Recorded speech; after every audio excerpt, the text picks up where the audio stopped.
Jeudi 8 janvier 2026, chers internautes, bienvenue dans votre hebdomadaire d'information. Voici les titres.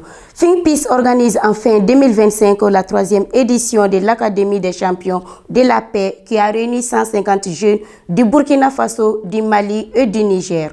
Le projet Pacte continue de promouvoir une paix durable au cœur des communautés.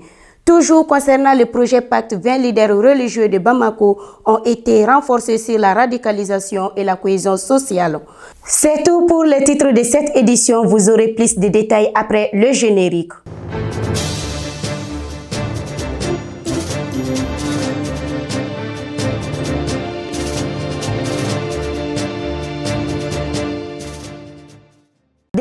Sur ce plateau, comme annoncé dans les titres, après des éditions couronnées de succès, l'ONG Think Peace a tenu du 18 au 22 décembre 2025 la 3e édition de l'Académie des champions de la paix au centre Abbé David à Bamako. Comme lors des précédentes éditions, l'Académie a réuni 150 jeunes du Mali, du Burkina Faso et du Niger autour du thème du renforcement des bonnes pratiques en matière de prévention et de gestion des conflits, de lutte contre l'extrémisme violent et le terrorisme. Ainsi, pendant 5 jours, panels de haut niveau, travaux de groupe et échanges interactifs ont permis aux participants d'aborder les réalités du Sahel, le leadership citoyen, la gouvernance, ainsi que les enjeux liés à la désinformation et à l'extrémisme violent. L'Académie a également intégré des activités pratiques, notamment des sessions de team building, un atelier de peinture et une visite culturelle à Sibi, favorisant le dialogue, la cohésion et l'apprentissage par l'expérience. L'Académie s'est clôturée par une soirée culturelle marquée par la remise des attestations, des trophées Tiwara aux différentes délégations, symbole de l'engagement des jeunes pour la paix et la cohésion sociale. Suivons ces reportages avec Nana Sidibé et Salia Koulibaly. Édition de l'Académie des champions de la paix. Initiée par l'ONG Think Peace depuis 2022, l'Académie réunit cette année 150 jeunes venus du Mali, du Burkina Faso et du Niger autour du thème « Développer et renforcer les bonnes pratiques en matière de prévention et de gestion des conflits ». De prévention de l'extrémisme violent et de lutte contre le terrorisme. Cette édition se veut un cadre d'apprentissage, d'échange et de renforcement des capacités. La 3e édition garde la même dynamique avec bien sûr des nouveaux participants parce que chaque édition nous lançons effectivement la candidature et cette année nous avons eu plus de 600 postulants. On avait besoin de 150. Donc, comme je l'ai dit, l'objectif, c'est de permettre à ce que les jeunes du Sahel, en l'occurrence ceux du Burkina, du Mali et du Niger, d'être non seulement ensemble sur les questions d'approche de la stabilité sous-régionale, mais également aussi avoir une approche commune tout en mettant en avant les réalités locales dans le cadre de la prévention non seulement des conflits et la résolution des conflits, parce que c'est prévu de faire des sorties auprès des sites touristiques qui sont des symboles de résistance d'Afrique en général, mais en particulier aussi le Mali. L'ouverture officielle de cette 3e édition a été assurée par le représentant du ministère des Affaires religieuses, du culte et des coutumes, aux côtés du chef de cabinet du ministère de la Jeunesse et des Sports, chargé de l'instruction civique et de la construction citoyenne, du partenaire financier FAMOC, ainsi que le président de la délégation spéciale de la commune 4. Tous ont souligné l'importance du dialogue, de la cohésion sociale et de l'engagement des jeunes pour une paix durable au Sahel. À l'échelle locale, nous, collectivités territoriales, sommes quotidiennement confrontés aux défis de la paix, de la cohésion sociale, de la gouvernance et de la prévention des conflits. Cette activité vient à point nommé dans la mesure où la jeunesse est fortement sollicitée à jouer pleinement sa partition dans la pacification du Mali et des pays du Sahel.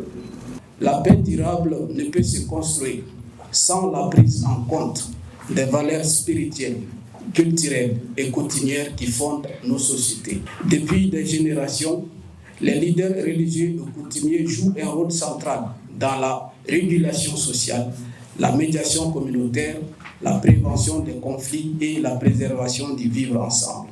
Dans les contextes actuels marqués par la montée de l'extrémisme violent et du terrorisme, nous constatons avec préoccupation que la religion et les traditions sont parfois citées comme motifs pour justifier la violence, la division et le rejet de l'autre.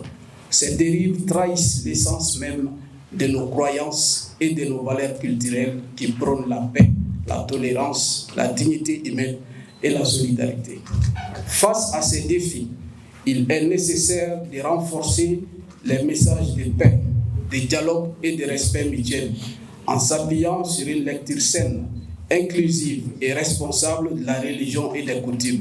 Du côté des participants, cette troisième édition est perçue comme une opportunité de renforcer leurs compétences en prévention des conflits, leadership citoyen, gouvernance et lutte contre l'extrémisme violent.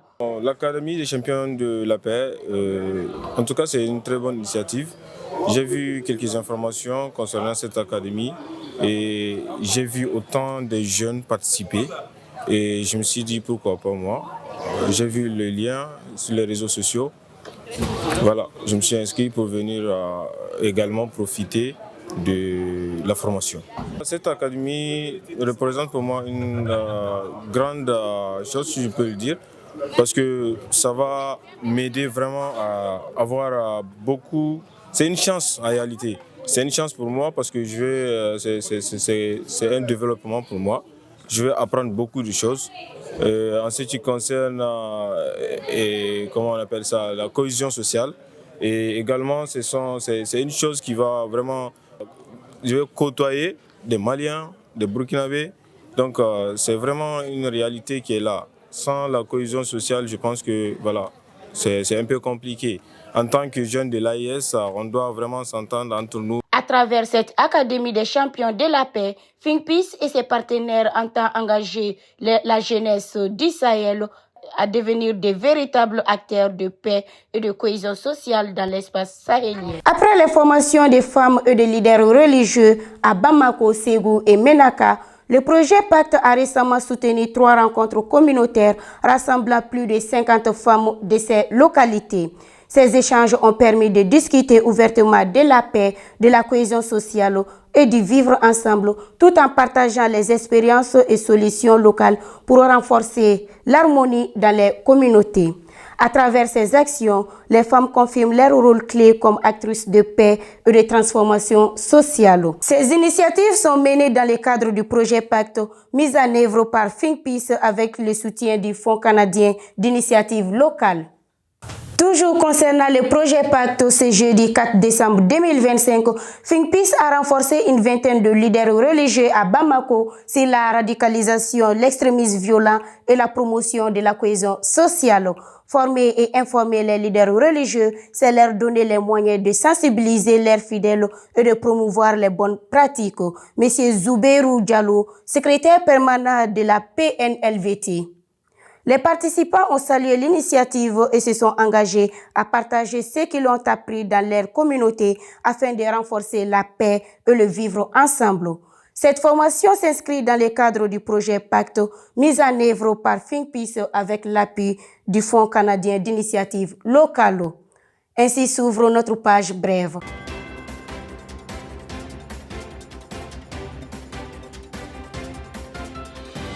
Après la Peace Champion Academy, Alexandre Kolipa passe à l'action pour la paix à Mopti. Participant à la 3e édition de la Peace Champion Academy, Alexandre a su transformer les apprentissages réussis en actions concrètes. De retour à Mopti, il a partagé son expérience, les enseignements et réflexions de l'Académie avec les membres du Grain U-Report lors d'un échange tenu le samedi 27 décembre 2025. À travers ces moments de dialogue, Alexandre a souligné le rôle essentiel des jeunes dans la promotion du civisme, du dialogue et de la cohésion sociale, illustrant ainsi que la Peace Champion Academy va bien au-delà du camp et se prolonge durablement sur le terrain. Et c'est la fin de cette édition. Merci pour votre attention. Nous vous donnons rendez-vous la semaine prochaine.